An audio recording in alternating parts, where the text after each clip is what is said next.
The Leicester Hate Crime Project is Britain's biggest ever study of hate crime victimisation. Hate crimes are crimes directed at people because of who they are, their identity or their perceived difference in the eyes of the perpetrator. So for instance, it would involve someone being attacked because of their race, their religion, their disability, their sexuality or their transgender status. They're the most commonly identified characteristics that are associated with hate crime. We know that hate crimes take a wide variety of different forms, but I'm worried that we perhaps don't know enough about these different forms. So for instance, hate crimes could be physical attacks, they could involve criminal damage.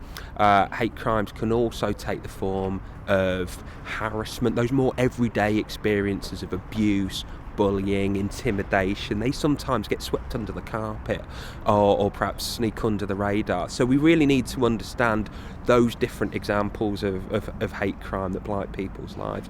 We also need to understand the different forms of hate crime in terms of the context in which they take place. So for instance, we know that some forms of hate crime take place online as opposed to face to face. So those kinds of encounters we really need to try and get a grip on.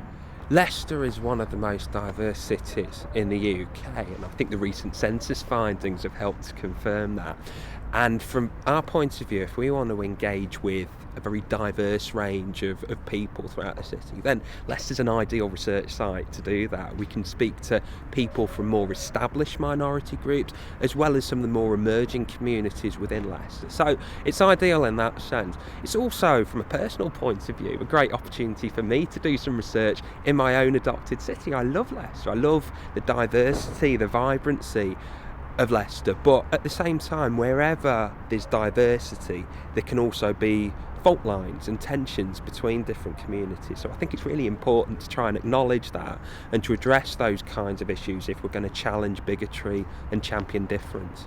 We want to speak to anybody who feels that they've been a victim of hate crime, and essentially that's anybody who feels that they've been targeted because of who they are, because of their age, because of their gender, because of their race, their religion, their appearance, their lifestyle. It's a really, really broad range of groups that we're hoping to speak to. So anybody who feels that they're in that position and they've been targeted specifically because of those characteristics, we'd like them to get in touch with us.